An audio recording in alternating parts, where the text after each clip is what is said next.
Buenos días, soy María Teresa Márquez, soy médico pediatra y hoy vamos a tratar el abordaje inicial de las convulsiones en la edad pediátrica. Todo médico enfrenta el desafío de determinar si un paciente que tiene un evento paroxístico realmente presenta una convulsión. Es el médico de atención primaria quien generalmente recibe a estos pacientes en las emergencias. Por eso es tan importante que conozca el manejo adecuado de esta emergencia neurológica. Las primeras convulsiones causan mucha ansiedad a los padres y a los médicos. Los padres se asustan al presenciar un evento paroxístico que involucra convulsiones o que alteran el estado mental del paciente y como resultado buscan respuestas, tranquilidad y apoyo. Las convulsiones son la emergencia neurológica más frecuente en pediatría, aunque la mayoría de las veces los niños llegan en periodo postdictal, es decir, sin la actividad paroxística. En ocasiones puede tratarse de una emergencia vital, especialmente en las crisis prolongadas que conducen al estatus convulsivo. Teniendo en cuenta lo difícil que puede ser tener acceso a una consulta especializada y a medios de diagnósticos apropiados, esta clase tiene como objetivo fundamental mejorar la capacidad de diagnóstico y tratamiento de los niños con convulsiones en los servicios de atención primaria y cambiar la idea que las convulsiones requieren para su diagnóstico y tratamiento la consulta con un especialista. Por lo tanto, los objetivos, el contenido de esta clase la vamos a clasificar, es decir, vamos a tocar la epidemiología de las convulsiones, vamos a tratar las definiciones operacionales de cada uno de los ítems que vamos a tratar, vamos a clasificar las convulsiones, a conocer la fisiopatología, vamos a tratar el diagnóstico diferencial, vamos a abordar el tratamiento de las mismas, conocer los factores precipitantes, aprender a hacer un buen examen neurológico, vamos a conocer las causas más frecuentes, vamos a tratar las convulsiones febriles, las novedades que están, digamos, en el tapete sobre este contenido, algunas prácticas, algunas recomendaciones de la Academia Americana de Pediatría y vamos por último a tratar las convulsiones neonatales. Desde el punto de vista epidemiológico, las convulsiones son el trastorno neurológico pediátrico más común. Afecta el 1% de la población. La incidencia es más alta durante el primer año de vida, disminuye, digamos, se iguala a la incidencia de adultos entre los 10 y 11 años, hasta un 20-25% de los pacientes con epilepsia presentará en algún momento de su vida un estatus epiléptico, el 10% de los pacientes con epilepsia debutará con un estatus epiléptico y convulsiones febriles, afectan entre el 4 y al 10% de toda la población. Vamos entonces con algunas definiciones que vamos a manejar a lo largo de esta clase. Convulsión entonces lo vamos a definir como una alteración transitoria e involuntaria de la conciencia, conducta, actividad motora, sensación o función autónoma debida a una actividad eléctrica anormal, excesiva y sincrónica de un grupo de neuronas cerebrales. El periodo posictal vamos a definir como una disminución de la capacidad de respuesta que suele seguir a la mayoría de las convulsiones. La duración del periodo posictal es proporcional a la duración de la convulsión. Epilepsia describe una condición de susceptibilidad a convulsiones recurrentes. Y vamos a conocer o a definir el estatus epiléptico como la persistencia de actividad epiléptica continua durante 5 minutos o más, o 2 crisis sin recuperación de conciencia entre ellas. El estatus epiléptico es una de las emergencias neurológicas más frecuentes en niños. El concepto de estatus epiléptico ha cambiado a lo largo de los años desde que la Liga Internacional contra la Epilepsia lo introdujo en 1970. Quizás la definición más conocida es la que manejamos habitualmente y la definimos como una crisis epiléptica que persiste durante un tiempo prolongado o bien varias crisis que se repiten sin recuperación completa de la conciencia entre ellas. Debido al daño neuronal que puede ocurrir, se estableció ese tiempo en torno a los 30 minutos. Sin embargo, múltiples evidencias han planteado disminuir este tiempo incluso hasta 5 minutos. La importancia del factor tiempo se fundamenta en trabajos experimentales que revelan que la aparición de lesión cerebral significativa es a partir de los 30 minutos de actividad convulsiva. Sin embargo, hay suficiente evidencia que concluye que las convulsiones que duran más de 5 o 10 minutos tienen poca probabilidad de revertir espontáneamente y deben recibir un tratamiento enérgico. Entonces, definimos estatus epiléptico establecido cuando las crisis no ceden tras administrar fármacos de primera línea a dosis correctas. Estatus epiléptico refractario como aquel estatus que persiste a pesar de un adecuado tratamiento con dos tipos de fármaco, es decir, fármaco de primera y segunda línea. Estatus epiléptico suprarrefractario es el estatus que dura o persiste durante más de 24 horas. Y conocemos la última definición, la más nueva, que es el estatus epiléptico refractario de nueva aparición. Clínicamente representa a un paciente sin antecedentes de epilepsia previa que desarrolla un estatus epiléptico refractario o superrefractario y no tiene una causa conocida o la causa no es evidente. Aquí tienen en esta diapositiva digamos, una representación esquemática de las etapas del estatus epiléptico y entonces conocemos estatus epiléptico precoz, se presenta en los primeros 5 a 10 minutos, establecido el que toca entre 10 a 30 minutos, epiléptico refractario, estatus epiléptico refractario, lo definimos como el que dura entre 30 a 60 minutos y el estatus epiléptico superrefractario es aquel donde el paciente persiste con actividad convulsiva durante más de 24 horas. ¿Cómo vamos a clasificar las convulsiones? Las convulsiones se clasifican en generalizadas o parciales. Generalizadas son las que se asocian a una afectación de ambos hemisferios cerebrales. La afectación motora cuando está presente suele ser bilateral y pueden involucrar alteración del nivel de conciencia. Los tipos de convulsiones generalizadas incluyen las tónico-clónicas, antes conocidas como gran mal, las tónicas, clónicas, mioclónicas, atónico-acinéticas y crisis de ausencia o pequeño mal. Las convulsiones parciales se inician en una zona específica del cerebro y dan lugar a descargas focales que se pueden detectar. Estas convulsiones parciales son de dos tipos: simples, donde no hay alteración del estado de conciencia, y complejas, en las que el paciente queda inconsciente. Las convulsiones tónico-clónicas generalizadas son las más frecuentes en la edad pediátrica. La mayoría tiene un inicio súbito, aunque un pequeño porcentaje de niños puede presentar aura, que puede ser motora o sensorial. Durante la fase tónica inicial se evidencia palidez, midriasis, desviación de la mirada, contracción sostenida de los músculos con rigidez progresiva. Hay incontinencia de esfínteres. Los movimientos clónicos involucran sacudidas rítmicas y espasmos flexores de las extremidades. Hay alteración del estado de conciencia durante la convulsión y posterior a esta, que es lo que definimos como estado posictal. Definimos aura como el segmento de la crisis antes de la pérdida de conciencia. En el caso de las crisis parciales simples, el aura es la crisis en su totalidad y es consecuencia de la activación de la corteza por una descarga neuronal anormal, unilateral, circunscrita y breve. Las convulsiones mioclónicas están caracterizadas por una caída abrupta de la cabeza con flexión de los brazos. Puede ocurrir cientos de veces durante el día, son breves y no causan pérdida de la conciencia. Las convulsiones atónicas son caracterizadas por una súbita pérdida del tono muscular y de la conciencia.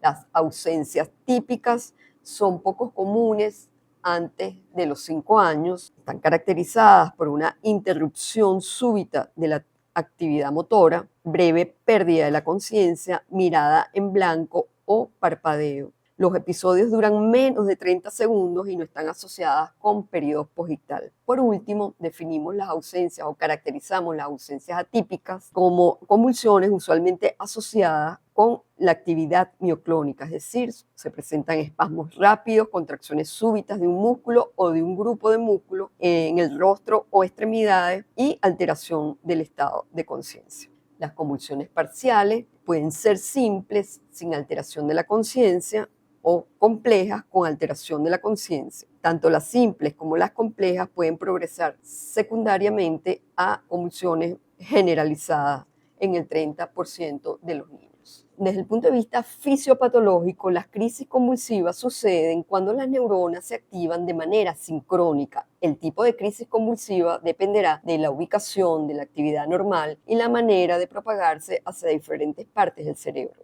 En condiciones normales, las neuronas excitatorias que están produciendo descargas activan las neuronas inhibitorias cercanas que suprimen la actividad de la célula que está produciendo descargas. Se libera el neurotransmisor inhibitorio, que es GABA, y en la neurona excitatoria, los canales de potasio sensibles a voltaje y dependientes de calcio también se activan para suprimir la excitabilidad de la misma.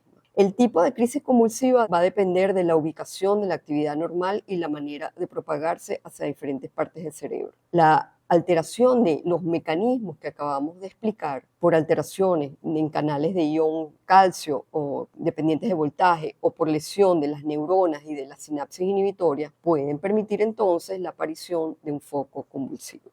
En esta lámina observamos la aparición o el tipo de ondas que aparecen en electroencefalograma. Son 4 tipos de ondas: alfa, beta, teta y delta, y la aparición de estas espigas es muy sugestiva de la presencia de epilepsia. ¿Cuánto tiempo se requiere para que una crisis epiléptica prolongada sea lesiva? Se desconoce con exactitud cuánto tiempo se requiere, pero lo que sí está demostrado es que a mayor duración de la crisis aumenta la lesión neurológica y la dificultad para lograr yugular el evento paroxístico. ¿Qué ocurre cuando una crisis epiléptica prolongada no es diagnosticada apropiadamente, no se reconoce o el paciente no recibe el tratamiento apropiado? Bueno, obviamente veremos lesiones neurológicas muy importantes. La descarga eléctrica repetida, responsable de la instauración de un estatus convulsivo, es debida al predominio de los neurotransmisores excitatorios. Estamos hablando de la presencia de acetilcolina, de glutamato y de aspartato frente a los neurotransmisores inhibitorios, que en este caso es GABA. Este predominio de neurotransmisores excitatorios incrementa el calcio intracelular, la ruptura de la membrana celular y la inhibición de la síntesis proteica, en definitiva, la necrosis celular. ¿Cuáles son las alteraciones fisiopatológicas más importantes de un evento paroxístico prolongado en el que no logramos o reconocer el evento o tratarlo de una manera apropiada? Bueno, durante una convulsión aumenta el flujo sanguíneo cerebral, aumenta el consumo de oxígeno, de glucosa, aumenta la producción de CO2, aumenta la producción de ácido láctico. Los cambios sistémicos tempranos incluyen la taquicardia, hipertensión, hiperglicemia e hipoxemia. Las convulsiones breves rara vez producen efectos a largo plazo. Sin embargo, las convulsiones prolongadas pueden provocar acidosis láctica, radiomiólisis, hiperpotasemia, hipertermia, hipoglicemia y pueden estar asociadas con daño neurológico permanente. Además de producir alteraciones cardíacas muy importantes, fallo cardíaco y arritmias. ¿Cuál debe ser la actitud ante una convulsión? Bueno, lo primero es que tenemos que identificar si realmente se trata de una crisis convulsiva o si, digamos, el paciente no estuvo con nosotros en el momento del evento paroxístico. Tenemos que hacer una serie de preguntas importantes para tratar de dilucidar el asunto. ¿Cuáles serían las preguntas que tenemos que realizar? ¿Dónde se encontraba el niño en el momento de la convulsión? ¿Qué estaba haciendo? Si hubo un acontecimiento desencadenante, si tuvo pérdida de conciencia, cuánto duró la pérdida de conciencia, qué tipo y cuál fue la secuencia de los movimientos que presentó, si tuvo desviación de mirada, ruidos respiratorios guturales, la presencia de cianosis, de cialorrea o si presentó incontinencia de esfínteres. Esta evaluación, este interrogatorio debe tardar segundos. Desde el punto de vista del diagnóstico diferencial, cuando nosotros no presenciamos el evento paroxístico, tenemos que tener presente que hay muchas causas posibles que pueden semejar a una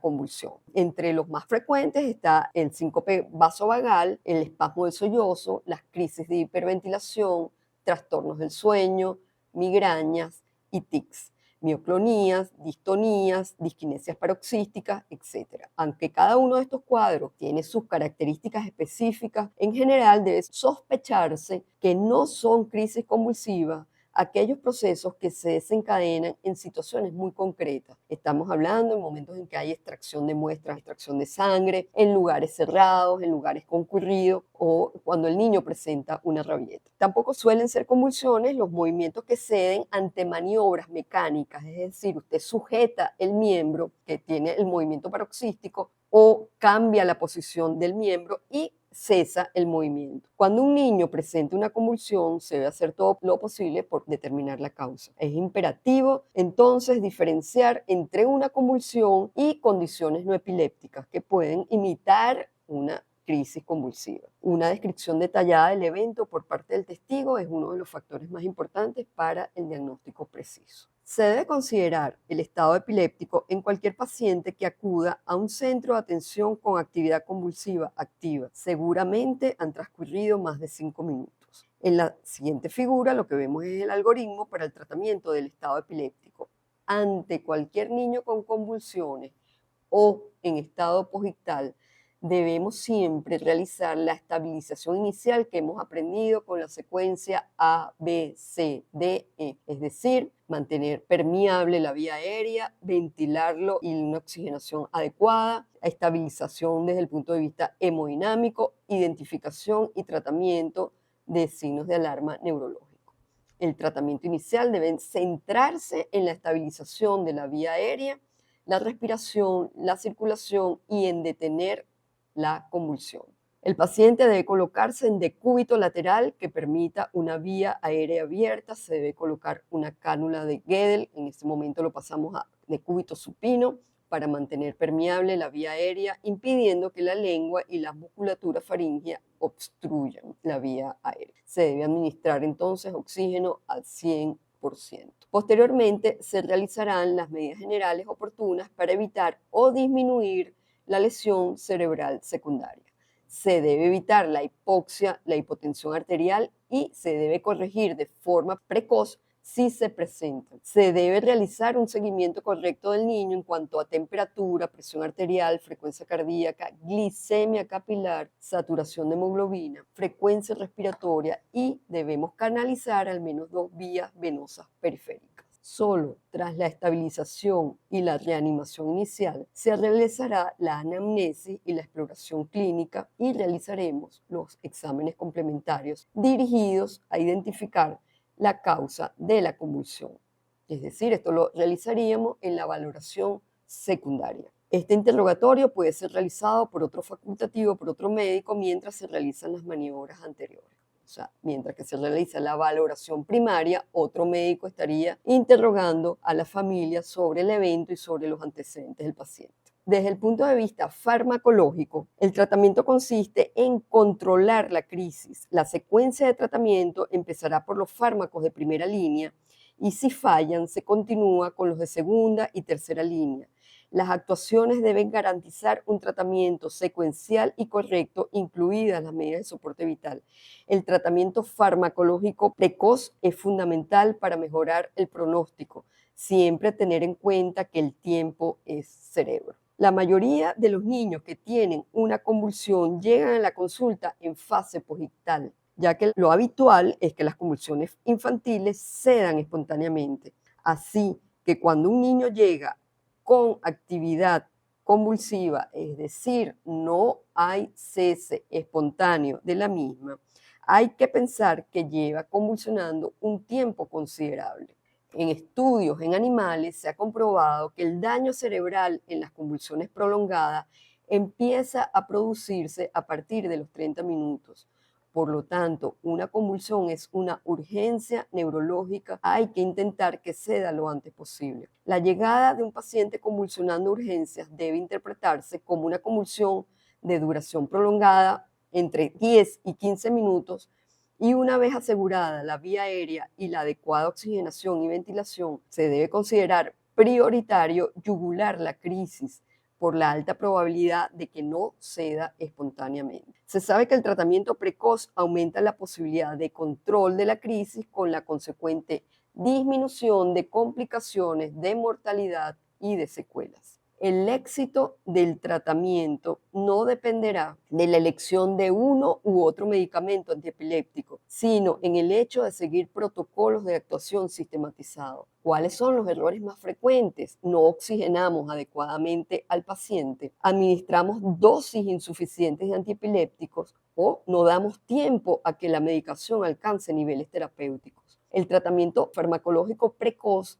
es fundamental para mejorar el pronóstico, aumentar las posibilidades de resolución temprana en un cuadro donde siempre debemos recordar que el tiempo es cerebro. Las prioridades iniciales en los pacientes que convulsionan son, repetimos, el manejo de la vía aérea yugular, la convulsión y el tratamiento precoz con benzodiazepina y la rápida escalada a los antiepilépticos de segunda línea. Entonces podríamos decir que el tratamiento del estatus convulsivo se apoya en los siguientes pilares: mantenimiento y optimización continua de las medidas de soporte de las funciones vitales, el control farmacológico de la crisis, la identificación y el tratamiento del factor precipitante y el control crónico de las crisis futuras. En vista de la alta morbilidad y mortalidad y de elevado riesgo de secuelas posteriores, se requiere un tratamiento agresivo y urgente.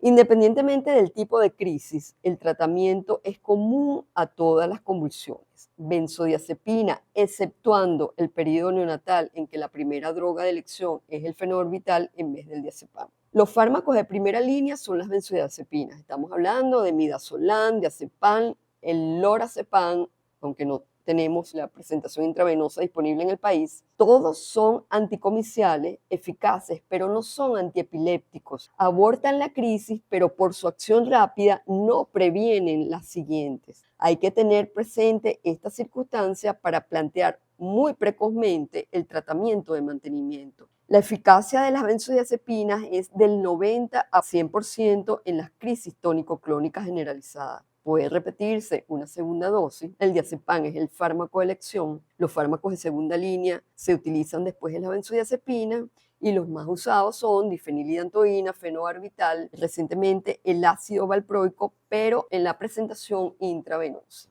¿Por qué y cómo se utilizan las benzodiazepinas? Bueno, su eficacia se debe a la rapidez con que atraviesa la barrera hematoencefálica por su alta liposolubilidad. Se puede utilizar diazepam, midazolam o lorazepam. El lorazepam intravenoso parece ser el más eficaz y su efecto es más prolongado que el diazepam y que el midazolam, pero en Venezuela no tenemos la presentación intravenosa.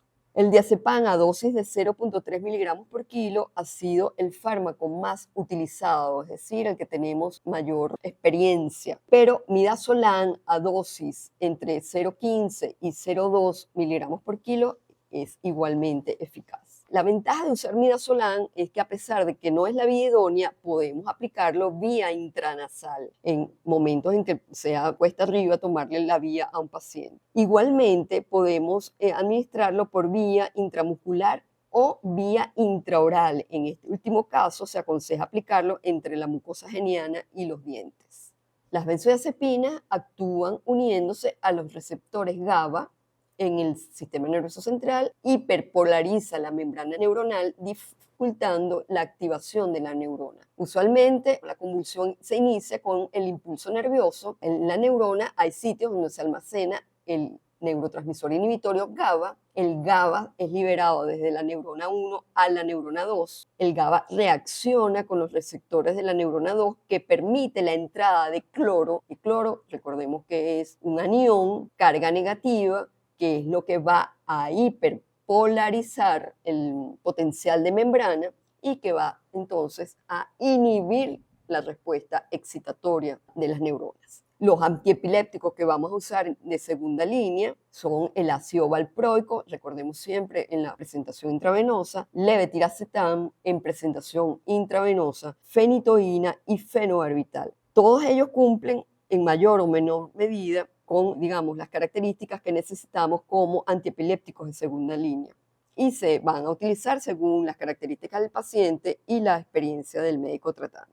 En la práctica diaria seguimos usando fenitoína, a pesar de que en esta lámina está en tercer lugar. Fenitoína es el medicamento que tenemos en la mayoría de las emergencias en vista de la falta de disponibilidad de la presentación intravenosa de ácido valproico y levetiracetam. La fenitoína sigue siendo un medicamento que funciona muy bien, es muy liposoluble, tiene alta penetración en el sistema nervioso central, de ahí su rápida acción, sus concentraciones se mantienen en tejido cerebral de forma prolongada y la ventaja es que no disminuye el nivel de conciencia. En estatus convulsivo las dosis son 20 miligramos por kilo, puede aumentarse en algunos casos hasta 30 miligramos por kilo. La dosis máxima la debemos recordar que no debe pasar de 1 gramo. Dentro de los efectos secundarios que se describen cuando la administración es rápida, puede causar arritmias e hipotensión. En los lactantes menores de 2 meses se recomienda el uso de fenobarbital como fármaco de elección y de segunda línea antes que la fenitoína. El fenobarbital también, las dosis de impregnación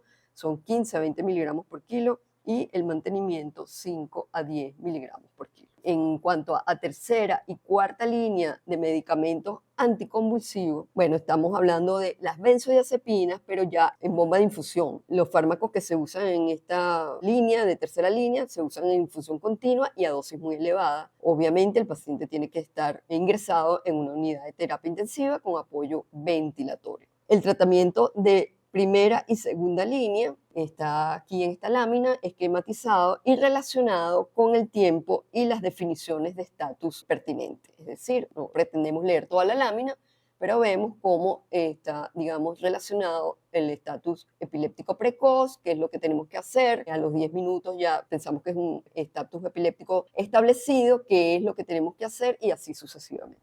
¿Por qué debemos evitar que se instale un estatus epiléptico? Porque la morbilidad derivada de un estatus epiléptico es muy elevada, porque existe más de un 15% de probabilidad de secuelas neurológicas a largo plazo, porque hay déficits motores que se pueden instalar y porque causa discapacidad intelectual o trastornos de conducta. Debemos entonces descartar y detectar los factores precipitantes de los estatus epilépticos. ¿Cuáles son? Traumatismo, infecciones, intoxicaciones, trastornos metabólicos. Debemos reconocerlos e iniciar el tratamiento apropiado. El examen neurológico debe incluir la valoración de signos de hipertensión endocranial, alteraciones focales, asimetrías pupulares y, como siempre, debemos realizar la escala de Glasgow. Cuando se sospeche de edema cerebral, debemos considerar el tratamiento antiedema. Vamos a indicar solución salina hipertónica al 3%, la dosis es 2 a 5 cc por kilo, entre 10 a 20 minutos. Recordar que la cantidad máxima que podemos pasar en cada bolus es 250 cc. Aquí tienen la fórmula, en el caso de que no haya presentación, en los hospitales casi nunca tenemos solución hipertónica al 3%.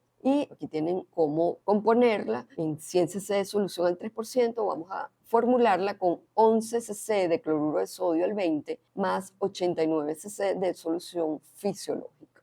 Ante la presencia de síntomas de herniación cerebral, es decir, la presencia de posturas anormales o anómalas, estamos hablando de postura de corticación, postura de cerebración, la presencia de anisocoria, de midriasis bilateral o de deterioro neurológico progresivo, además del uso de solución hipertónica, es un paciente que tiene que estar ingresado en una unidad de cuidados intensivos con apoyo ventilatorio y recibiendo manitol a dosis de 0.5 gramos vía intravenosa en un tiempo más o menos de 10 minutos se debe cumplir. El paciente presenta una poliuria muy importante y debemos reponer entonces la diuresis del paciente, siempre con solución fisiológica. Causa de convulsiones por edad. Bueno, en los neonatos vamos a descartar que se trate de una encefalopatía hipóxico-isquémica, infecciones del sistema nervioso central, alteraciones hidroelectrolíticas, déficit de piridoxina, errores congénitos del metabolismo, hemorragia cerebral o malformaciones del sistema nervioso central. En lactantes y los niños más grandes, lo más frecuente son las convulsiones febriles, infección sistémica del sistema nervioso central, alteraciones hidroelectrolíticas, intoxicaciones o epilepsia. En el caso de adolescentes, tendríamos que estar entonces muy pendientes con la supresión de la medicación o que exista poca adherencia al medicamento y disminuyan los niveles sanguíneos y sea lo que desencadene el evento paroxístico. Pendiente entonces con los traumatismos cráneoencefálicos, la presencia de un tumor craneal y las intoxicaciones, drogas y alcohol. Desde el punto de vista etiológico, bueno, vamos a descartar las causas infecciosas del sistema nervioso central, causas de malformaciones neurológicas, malformaciones anatómicas o síndromes neurocutáneos, causas metabólicas, la más frecuente hipoglicemia, en recién nacidos, descartar errores innatos del metabolismo y deficiencia de piridoxina, pensar en la presencia de un evento de un ictus. En pediatría, este grupo etario no está exento de los accidentes cerebrovasculares, pensar en contusiones cerebrales, en abuso infantil y en hemorragias intracraneales. En adolescentes, lo más frecuente, tóxicas, pensar o descartar el abuso de drogas o de alcohol, las intoxicaciones con simpático mimético, antihistamínico, anticolinérgico, órganos fosforados, e intoxicaciones con monóxido de carbono, lindano, antidepresivo y descartar intoxicación por hipoglicemiantes orales. ¿Cuáles son las pruebas complementarias que vamos a hacer en estatus epiléptico? El laboratorio del paciente siempre debe guiarse por la historia, por el examen físico, se debe realizar siempre, siempre, siempre cuando existan alteraciones del sistema nervioso, una glicemia capilar, se debe obtener niveles de fármacos, niveles o concentraciones plasmáticas del fármaco o del medicamento que esté tomando como anticonvulsivante el paciente, la determinación de electrolitos séricos, vamos a pedir calcio, magnesio, amoníaco, vamos a hacer una hematología y debemos pedir exámenes toxicológicos cuando no encontramos una causa de las convulsiones. El niño que esté alerta y que no hay disminución del estado de conciencia, no hay ninguna alteración importante, debemos referirlo a la casa modificando la dosis del anticonvulsivante de acuerdo al peso del paciente. Casi siempre los pacientes con diagnóstico de convulsiones que ingresan a una emergencia en actividad paroxística, la mayoría de los casos se debe a poca adherencia al tratamiento a niveles infraterapéuticos de la medicación. Entonces, bueno, esos son pacientes que requieren ayudas desde el punto de vista psicológico y con terapia familiar. Las pruebas complementarias que debemos pedir, bueno, los estudios metabólicos, fundamentalmente en neonatos, que es donde vamos a descartar los errores innatos del metabolismo, y en los lactantes pequeños, que todavía puede ser un error innato del metabolismo, no se haya diagnosticado. Punción lumbar, obviamente todos los niñitos con sospecha de infección del sistema nervioso central o en los lactantes menores de 12 meses con convulsión febril. ¿Cuándo vamos a pedir una tomografía, una resonancia magnética? Bueno, está indicado en todos los niños que presentan signos de hipertensión intracraneana, cuando hay focalización neurológica, cuando hay crisis parciales, cuando hay antecedentes de un traumatismo o una dificultad muy importante para controlar la crisis. La resonancia magnética es más sensible para la detección de patologías relacionadas con convulsiones. El electroencefalograma, bueno, no es una prueba de urgencia, se debe pedir cuando el paciente vaya a la consulta con el especialista. Pero de forma posterior, es decir, después que haya salido de la crisis, se debe pedir en todo niño con una convulsión, con una primoconvulsión afebril, es decir, sin fiebre, en las crisis febriles atípicas y en los niños epilépticos que cambie el patrón o la frecuencia de las crisis. El niño con buen aspecto debe ser tratado de forma ambulatoria. Vamos entonces a tocar el punto o abordar las convulsiones febriles, que es algo muy, muy frecuente en la edad pediátrica. La convulsión febril es una convulsión que ocurre en un niño entre 6 meses a 5 años de edad y que, como su nombre lo dice, va acompañada de fiebre, sin infección del sistema nervioso central. Es la condición sine qua non para poder hablar de convulsión febril. Las convulsiones febriles son el evento convulsivo más común en la infancia y ocurren entre el 2 al 5% de los niños. Las enfermedades virales, ciertas vacunas y la predisposición genética son factores de riesgo comunes que pueden afectar el sistema nervioso vulnerable bajo el estrés de la fiebre. El niño que tiene una convulsión febril simple y se ve bien no requiere pruebas de diagnóstico de rutina, es decir, no debemos pedir laboratorio, neuroimagen o electroencefalograma, excepto cuando esté indicado, o sea, vamos a pedir obviamente los exámenes de laboratorio cuando no tenemos clara la causa de la fiebre. Para niños con convulsiones complejas, el examen neurológico debe guiar la evaluación adicional que amerita el paciente. Para convulsiones que duren más de 5 minutos, siempre debemos administrar benzodiazepina. Las convulsiones febriles no se asocian con aumento de la mortalidad a largo plazo. Es muy importante aclararle esto a los familiares porque las convulsiones, bueno, es un evento que causa muchísimo estrés en los familiares. Tampoco las evidencias reportan efectos negativos en el progreso académico, ni deterioro cognitivo, ni en el comportamiento del paciente a futuro. Los niños con convulsiones febriles tienen más probabilidad de tener convulsiones febriles recurrentes. Sin embargo, dada la naturaleza benigna de las convulsiones febriles, el uso rutinario de antiepilépticos no está indicado debido a los efectos adversos de estos medicamentos. La importante mantener un excelente contacto con los familiares, educar bien a los padres y explicarles sobre el excelente pronóstico de los niños con convulsiones febriles, brindarles la orientación básica para que puedan manejar en el domicilio las convulsiones. Las convulsiones febriles se clasifican en simples o complejas. Una convulsión compleja dura más de 15 minutos, se asocia con hallazgos neurológicos focales o se repite dentro de las 24 horas. Las características de las convulsiones simples, la duración inferior a los 15 minutos, son convulsiones tónico-clónicas generalizadas, no hay evidencia de problemas neurológicos previos y ocurre una sola vez al día, o sea, en 24 horas. ¿Cuáles son las recomendaciones claves en convulsiones febriles? Los niños con una convulsión febril simple que estén en buenas condiciones no requieren ninguna prueba diagnóstica de rutina. Eso, digamos, es evidencia C. No se recomiendan medicamentos antiepilépticos continuos o intermitentes después de una primera convulsión debido a los posibles efectos adversos. Evidencia B. Los factores de riesgo para la recurrencia de convulsiones febriles son edad menor de 18 años, temperatura inferior a 40 grados centígrados, fiebre de menos de una hora de evolución antes del inicio de las convulsiones y la herencia, tener un familiar de primer grado con antecedentes de convulsiones febriles. Esto representa evidencia B.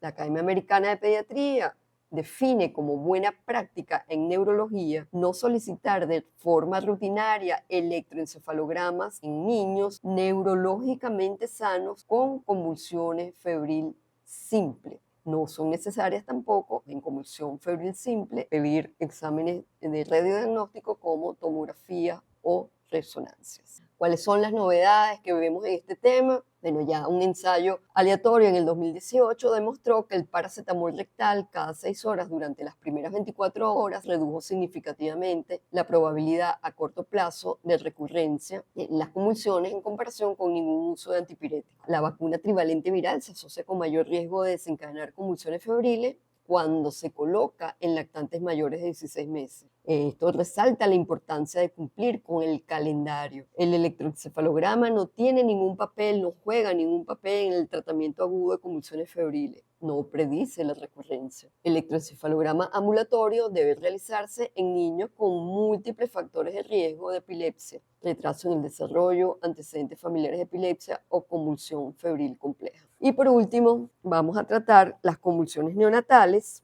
Representan un síntoma de afectación neurológica. El aspecto más importante reside en su identificación semiológica, su adecuada clasificación etiopatogénica y su orientación terapéutica. La incidencia en esta época de la vida es mayor que en cualquier otra edad. Su frecuencia no es bien conocida, pero las cifras están entre el 0.5 en un recién nacido a término hasta el 20% de los recién nacidos pretérmino. Es un desafío para el médico diferenciar entre una convulsión de otras afecciones, especialmente porque las convulsiones de los recién nacidos pueden presentarse de diferentes maneras, incluyendo apnea, desviaciones oculares, movimientos anormales de la masticación, etc.